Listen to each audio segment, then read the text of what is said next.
নমস্কার,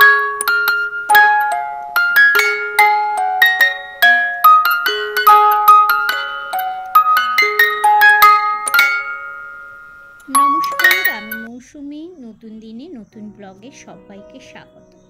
আজ তোমাদের এমন একটা জায়গায় নিয়ে যাব যার সাথে জুড়ে আছে শ্রী শ্রী রামকৃষ্ণ পরমহংসদেব, সারদা মা ও স্বামী বিবেকানন্দ। ঠিক ধরেছ, আমরা আজ যাব কলকাতা থেকে অল্প দূরেই হাওড়া জেলায় অবস্থিত বেলুড় মঠে। আমরা আজ চলে গেছিলাম স্মৃতির মোড় ধরে অটো করে কুটিঘাট পর্যন্ত, সেখান থেকেই লঞ্চে করে বেলুড় মঠে, যার ভাড়া ছিল মাত্র 6 টাকা, আর দক্ষিণেশ্বর থেকে ভাড়া হচ্ছে 11 টাকা।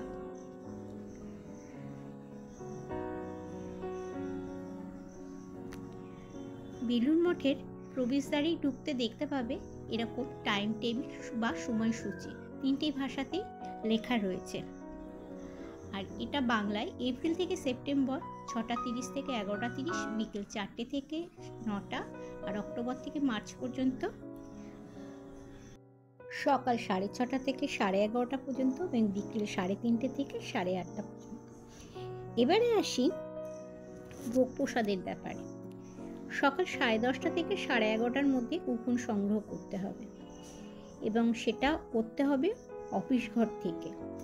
10 টাকা, 15 টাকা, 20 টাকা যে কোনো মূল্যের পরিবর্তেই কুপন সংগ্রহ করা যাবে। তারপরে লাইনে দাঁড়িয়ে প্রসাদ গ্রহণ করতে হবে। 1897 সালে 1 মে স্বামী বিবেকানন্দ কর্তৃক প্রতিষ্ঠিত হয়েছিল এই বেলুড় মঠটি। এবারে যাওয়া যাক দক্ষিণেশ্বরের মন্দিরে।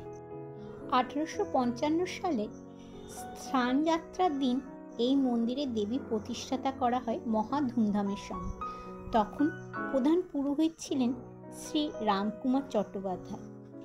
1 বছর পর তার দেহাবসান হলে সেই স্থানে শ্রী শ্রী রামকৃষ্ণদেব তার পৌরোহিত্যের কাজ শুরু করেন।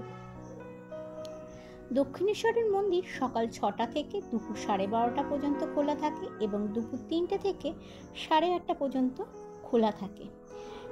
দক্ষিণেশ্বরের মায়ের মন্দিরের পাশেই পাবেন পুজো দেওয়ার নানা রকমের সামগ্রী বা পুজো দেওয়ার জন্য ব্যবস্থা। আর সন্ধ্যা 6:30টায় মন্দিরে মায়ের আরতি শুরু হয়। এবার আমাদের বাড়ি যাওয়ার পালা। ভালো থেকো, সুস্থ থেকো, টাটা, জয় মা।